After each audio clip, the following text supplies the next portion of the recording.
आज या ठिकाणी अगदी अचानकपणे 2 दिवसामध्ये आचारसंहिता जाहीर होईल अशा हिशोबाने आपण या ठिकाणी कार्यकर्त्यांची एक बैठक येणाऱ्या जिल्हा परिषदेच्या पंचायत समितीच्या निवडणुकीच्या निमित्तानं विचार विनिमय करावा आणि तालुक्यातील वेगवेगळ्या विकास कामांच्या संदर्भामध्ये काही अडीअडचणी आहेत. भविष्य काळामध्ये सांगोला तालुक्याचा मॉडेल आपल्याला नव्या पद्धतीने उभा करायचा आहे. अशा पद्धतीचा एक वेगळा विचार भविष्य काळामध्ये आपण घेऊन जाणार आहोत आणि म्हणून ही बैठक आयोजित केलेली आहे. या बैठकीला व्यासपीठावर उपस्थित असलेले गेले अनेक वर्षापासून ज्यांनी माझ्यावर मुलासारखं भावासारखं प्रेम केलं असे आमचे सगळे ज्येष्ठ मंडळी, मोठ्या संख्येनं उपस्थित असलेल्या आमच्या सगळ्या माय भगिनी,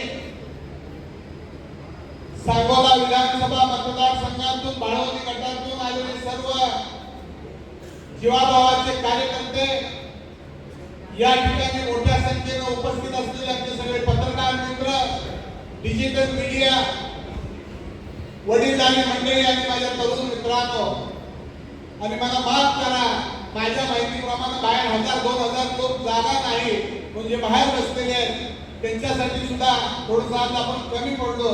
त्याही सगळ्या मंडळींना माझा नमस्कार. आज या ठिकाणी मीटिंग बोलवल्यानंतर सांगोला तालुक्यामध्ये अनेक विचार नेमका आबा काय बोलणार, काय सांगणार आणि आबा काय करणार. आमदार सांगोला तालुक्यामध्ये वेगळेच असतात, पण आबाने काय चर्चा सुरू केली त्याला मात्र रात्रंदिवस पत्रकार आणि चळवळीच्या कट्ट्यावर बसून काम करणारे कार्यकर्ते, दीपक आबाशिवाय कोणाच्या तोंडात नाव नसतं. ह्याच्यापेक्षा आपण अजून काय करायला.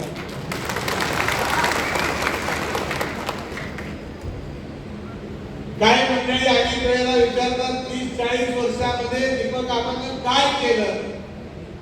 दीपक आबांनी ही सगळी टक्केवारी गोळा केलेली आहे. तुम्हाला बघायचं हे 40 वर्षाच्या काळामध्ये दीपक आबांनी केलं. आज तानाजी काकांनी सांगितले टीका टिप्पणी करायची नाही. काय काही कार्यकर्त्यांनी काळामध्ये सांगितलं आबा तुम्ही नेहमी गप्पच बसतात, काही इकडून तिकडून बघते, तोंडाला वोट लावते. पण या निमित्तानं मी काय फार टीका टिप्पणी करून आपल्याला काही भाग मिळतं असताना काही कार्यकर्ता नाही. गेली सातत्यानं एक विषय चर्चेमध्ये आहे आणि मगाशी आमच्या एका कार्यकर्त्याने नानांनी सांगितलं की आबा आता कुठला तरी झेंडा आपल्या हातामध्ये घ्यायचा. मी आपल्याला एवढंच सांगेन, येणाऱ्या अगदी काही दिवसाच्या काळामध्ये तुमचा दीपक आबा एक झेंडा हातामध्ये घेतल्याशिवाय राहणार नाही.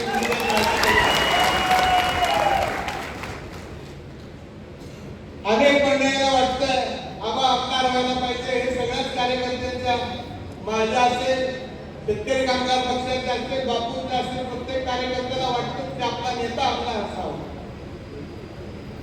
हा निसर्गाचा नियम आहे.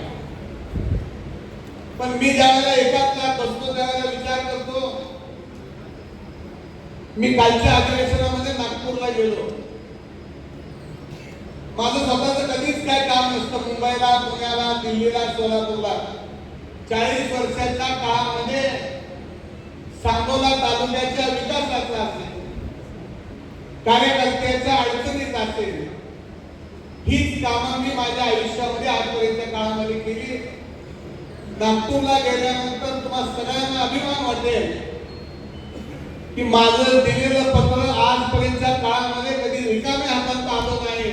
त्याला आमदारच पाहिजे अशाचा काही भाग नाही. एवढं कर्तृत्व, एवढं काम, एवढं माणुसकीचं नातं आजपर्यंत तुम्ही दिलेल्या प्रेमाच्या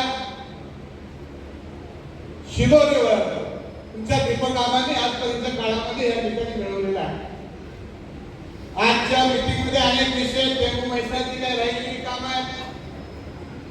आता आमच्या देवकतेने सांगितल्याप्रमाणे दुधाचे प्रश्न आहेत. तानाजी काकांनी सांगितलं, काकांनी ग्रँड चारचा प्रश्न हातामध्ये घेतला, ती कामं अपुरी आहेत. अनेक ठिकाणी नेमकी रोज सकाळी आणि संध्याकाळी दुधाच्या वेळेला लाईट जाते.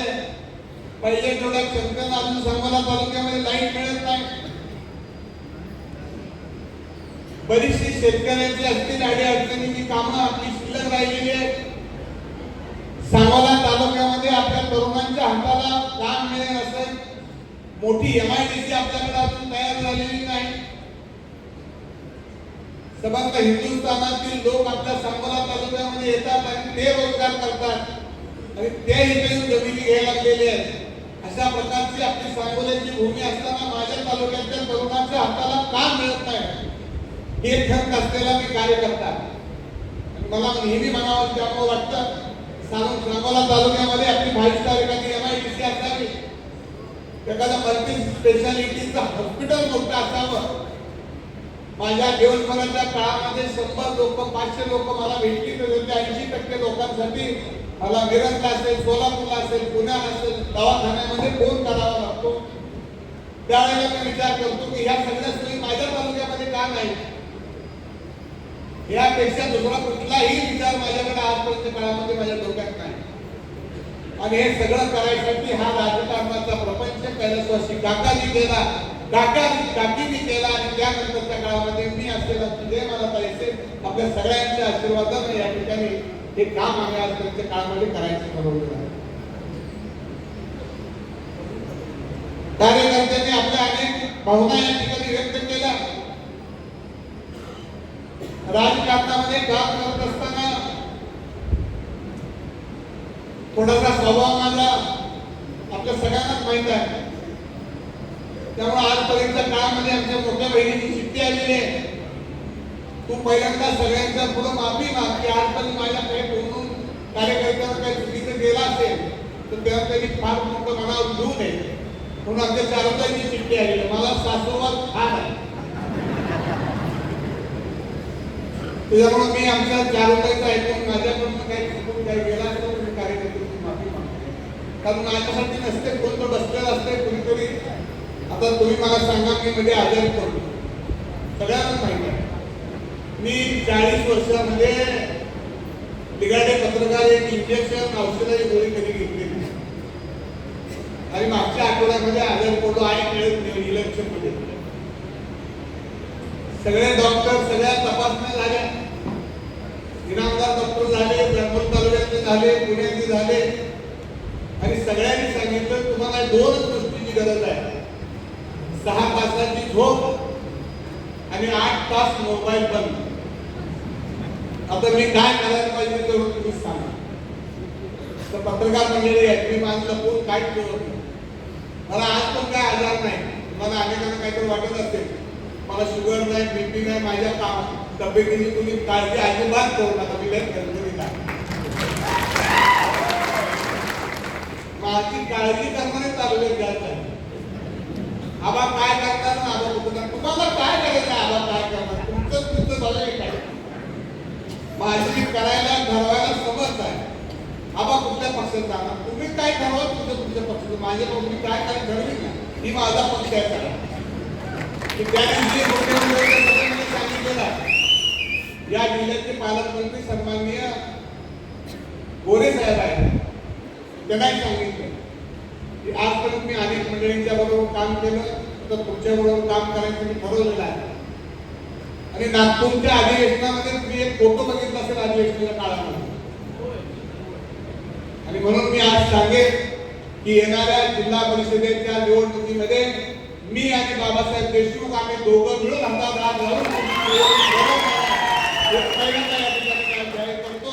आणि त्याचबरोबर या जिल्ह्याचे पालकमंत्री देवेंद्र फडणवीस आपले जयकुमार भाऊ गोरे ज्या सांगतील त्या पद्धतीने या तालुक्याच्या जिल्हा परिषदेची माझी दिशा असेल. ज्या भाऊंच्या नेतृत्वाखाली आणि बाबासाहेबांच्या सहकार्यानं येणाऱ्या जिल्हा परिषदेची माझी स्ट्रॅटेजी असेल. आता काळजी आमच्या दोस्तालाच जास्त. बापूने आमच्या सांगितलं मला आबाच्या बरोबर काम करायचं, मला इथे बापू मी आपल्याकडे आजपर्यंत 40 वर्षाच्या काळामध्ये तुम्ही माझ्या बरोबर काम करा म्हणून मी एकदा तरी तुमच्याकडे आलो का? माझ्यावर आलं कोण? तुम्हीच आला. आणि दानक दीपक आबांची दानक तुम्ही अजून ओळखलीच नाही बापू, असं मला वाटतंय. मगाशी आमच्या काही कार्यकर्त्यांनी सांगितलं, तुम्ही सगळ्यांनी क्लिप ऐकलेली आहे. इथं सांगताना मला अभिमान आहे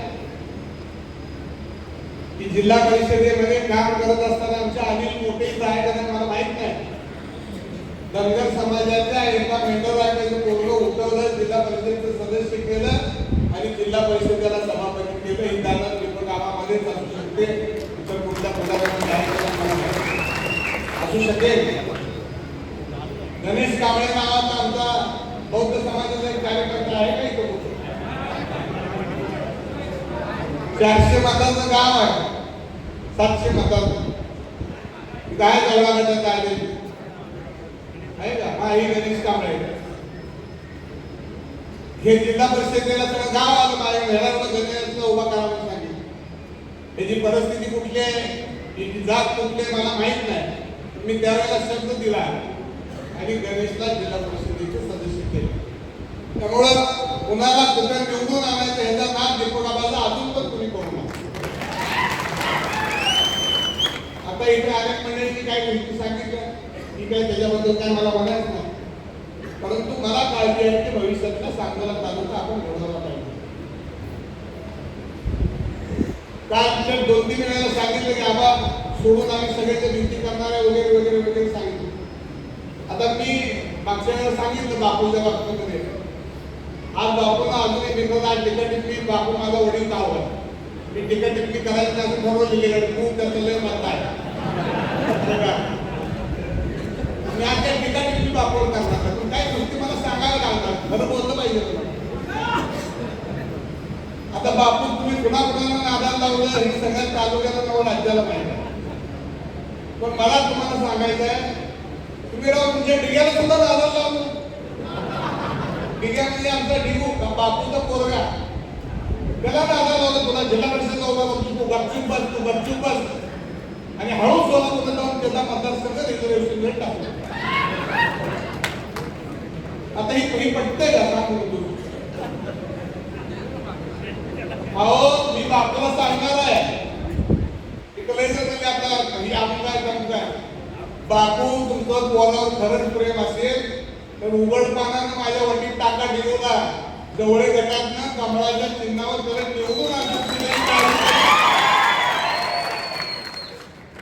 हे आमचा मॅनेज करून होईल. हे काय करायची काळजी करू नका. आपलं सगळ्याला नादा लावा, स्वतः एकाला त्याच्या नादाला लावतो. हे रोज ओरडते तुलाही चांगलं माहिती आहे, तू साक्षीदारच आहे. आता आमचं कोण आहे सध्या? दादा लवटे. आता दादा लवटे का बेटकरी पण मौदाचा ती कराच माहिती, तुम्ही कशा सांगा. ह्या गोष्टी जाऊ द्या गमतीच्या, परंतु राजकारणामध्ये सांगोला तालुक्यामध्ये आपली पद्धत आहे. मी बापूचा आजही आदर करतो. बापू ज्या ज्या वेळेला बाहेर येतात त्यावेळेला मी बाहेर जाऊन दरवाजा उघडतो बापूचा. आज नाही, उद्याही कदाचित बापू आले तर मी दरवाजा उघडायला जाणार आहे. त्यांनी काय करावं ते त्यांनी ठरवायचं आहे, मी असं म्हणणार नाही बापू सारखं. म्हणून बापूला म्हणलं आता अगोदर सांगितलं मी नबाट बोलणार, त्या तुला काय सांगतात नाही ते आता सांगितलं. पण नादाला लावायची जर परिस्थिती घेतली ह्या देशाची तर त्याचं सुद्धा मी विरोध अध्यक्ष ज्याने बापूलाच मिळेल निश्चितपणाने मी या ठिकाणी सांगेन. मुलाला किती नादाला लावून मला बनवलं का गेली माझी 5 वर्ष काढली. पण जाऊ दे, मी त्याचा लय विचार करतो. सत्तेच्या पाठीमागे लागलेला हा दीपक आबा नाही. काय मला काय दिलं नाही परमेश्वरानं. माझे वडील आमदार होते, मी आमदार झालो, माझी बहीण जिल्हा परिषदेची अध्यक्ष झाली. माणसाला राजकारणामध्ये किती वेळा काय पाहिजे असायला, सगळं असायलाच पाहिजे असं काय? माझ्या कार्यकर्त्याला पण मिळू द्या ना. ही दानक साळुंखे पाटील कुटुंबाची आहे. थोडा फार माझ्या नादाला जास्त निकाल लागत असते निवडणुकीमध्ये. 5 वेळा बापूचा पराभव झाला म्हणजे बापू राजकारणाने संपला का? असं काय नसतं, निवडणुकीमध्ये निकाल लागत असतात, यश अपयश मिळत असतं, सगळ्या गोष्टी घडत असते. शेवटी आपण किती नैतिकतेने राहिलं पाहिजे. आम्ही एकमेकांच्या विरोधात लढतो, मी बाबासाहेब लढतो, बापू लढतो, मुख्यमंत्र्यांच्या सभेत फरकावून सांगितलं मी काय गोष्टी मागे ठेवल्या नाही. आणि मग नागपूरमध्ये आपली भेट झाली बाबासाहेबांची, मग बाबासाहेब आणि एक या तालुक्यातल्या जनतेला माहिती आहे, ज्याच्याबरोबर आहे त्याच्याबरोबर दीपक आवाज नाही तर दीपक आवाजात कार्यकर्ता सुद्धा प्रामाणिकपणानंच राबवत असतो. अंगाला डोळा मारण्याची सवय मला आणि माझ्या कार्यकर्त्याला बी नाही. काल आपण शब्द दिला बनकर आबांना, एक नाव सांगायचं दीपक आबाच्या कार्यकर्त्याचं, प्रत्येकाने रात्रीचा दिवस केला. यश अपयश परमेश्वराच्या हातात आहे, नशिबाचा भाग आहे. तुझ्या बाबतीमध्ये आता उद्या रविवारी लागेल निकाल. ज्या वेळेला आपण ज्याच्या बरोबर काम केलं बापू तुमच्या बरोबर होतो, आमच्या सत्तोष सांगितलं भाषणामध्ये.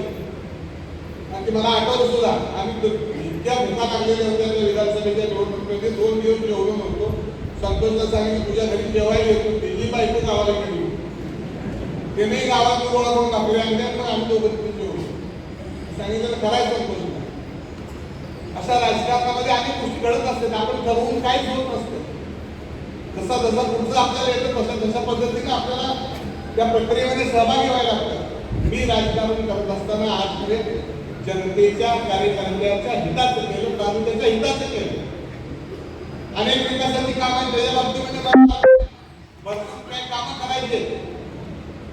मला काय मिळायचंय म्हणून मी मुख्यमंत्र्यांकडे जातो, मला काय मिळायचंय म्हणून मी पालकमंत्र्यांकडे जातो, अशाच नाही. माझ्या तालुक्याला काहीतरी मिळालं पाहिजे ह्याच्यासाठी मला कुठेतरी जायचंय आणि आपण लवकरात लवकर हे निवडणूक करणार. तुम्ही त्याची कुठल्या पद्धतीने काळजी करायचं अजिबात टाकत नाही. काय झालं विचार आज आम्हा मिटिंगला जेवण ठेवलंय, तुम्ही माझ्या पोराचा वाढदिवस आहे, जाताना 2 घास खाऊन जावा त्याच्यासाठी जेवण ठेवले सगळ्यांना. चिठ्ठ्या तर भरपूर आलेल्या आहेत.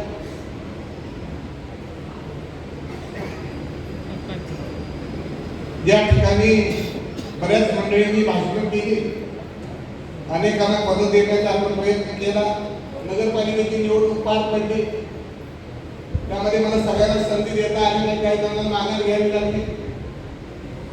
अनेक निवडणुकीच्या वेळेला अनेक ठिकाणी कार्यकर्त्याला बरेच वेळा थांबावं लागलं. पण मी एवढंच सांगेन की पुढच्या काळामध्ये कार्यकर्त्याला आता फारशी प्रतीक्षा करावी लागणार नाही. जास्तीत जास्त न्याय द्यायचं काम भविष्य काळामध्ये कार्यकर्त्याला हा दीपक आवाज दिल्याशिवाय राहणार नाही. अशा पद्धतीचं काम भविष्य काळामध्ये सुद्धा आपलं हे निश्चितपणानं होईल, एवढंच मी सांगतो.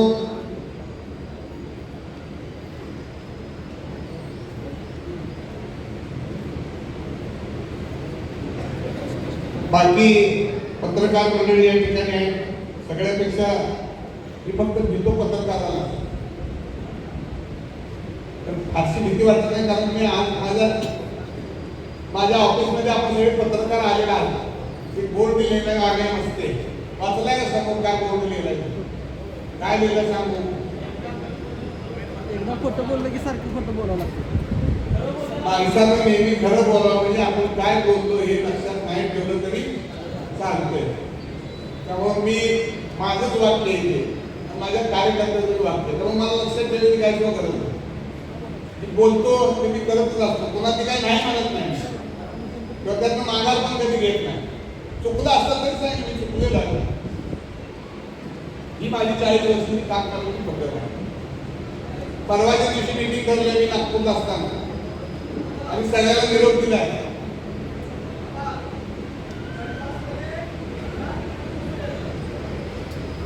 अगदी असं भरपूर बसवत मागे बसा, उद्या तुम्ही सकाळी हाय जाऊन माझ्या तुम्ही 5 मिनिटवर झालं नाही तुमचं 6व्याचं पत्र आठवड्यात येतच मला सगळं पाठ आहे. त्या कार्यकर्त्याच्या कामाला कधी बघत काही काळजी करू नका. विशेषतः माझ्या एवढ्या सगळ्या महिला भगिनी मोठ्या संख्येने आहे. सांगोला तालुक्यामध्ये आजपर्यंत महिला बचत गटाच्या माध्यमातून आपण या ठिकाणी अनेक कामं केली. माझी माणूस कन्याचा आज राज्याच्या मंत्रिपदावर आदिती तटकरे तिने मला सांगितले, मागच्या वेळेला आपण बाळवणी गटाच्या प्रत्येक गावामध्ये महिला बचत गटाचं सभागृह दिलेलं आहे, जेवढी गाव आहेत तेवढी. अजूनही बरीचशी कामं आमची अपुरी आहेत, राहिलेली आहेत. निवडणुका येत असतात, निवडणुकीचे निकाल लागत असतात, जात असतात, त्याच्या बाबतीमध्ये फारशी काही चिंता आपण करत नाही. आणि काम करायला सत्ताच आपल्याकडे पाहिजे अशातलाही काय भाग नाही. मी खूप सत्तेवर आहे 20-25 वर्ष. मला कोणी माझ्याकडे या म्हणून सांगायची गरज नाही. सकाळी 6 वाजल्यापासून संध्याकाळी 11 वाजेपर्यंत काम हे माझं चालूच असतंय. त्यामुळे मी कार्यकर्त्याला विनंती करेन की तुमच्या मनामध्ये जे काय आहे आपण लवकर कुठेतरी काहीतरी केलं पाहिजे. त्याचा निर्णय आपण निर्णयानंतर निश्चितपणाने लवकर करू. त्यामध्ये काळजी करायची काही कारण नाही. भविष्य काळामध्ये सुद्धा कोण राजकारणामध्ये कोणाचा कधी शत्रू नसतो, कोण कधी कोणाला दलितही नसतं. तेव्हाही काहीही गोष्टी घडू शकतात. आपण मात्र जनतेशी प्रामाणिक राहावं लागतं. असा तुमचा दीपक आबा आयुष्यभर तुमच्याबरोबर प्रामाणिकच राहील एवढंच या निमित्तानं सांगेन. मी वर कुठे असेल तुमच्याशी मात्र माझा प्रामाणिकपणा आणि बांधिलकी ही कायम असणार आहे एवढाच शब्द या निमित्तानं देतो. आणि माझ्या आयुष्यामध्ये मला दुसरं काय करायचं 2 दिवसामध्ये तुम्हाला यायला सांगितलं आणि तुम्ही एवढ्या मोठ्या संख्येने या ठिकाणी उपस्थित राहिला त्याबद्दल मी आपल्या सगळ्यांचं मनापासून अभिनंदन करतो. असाच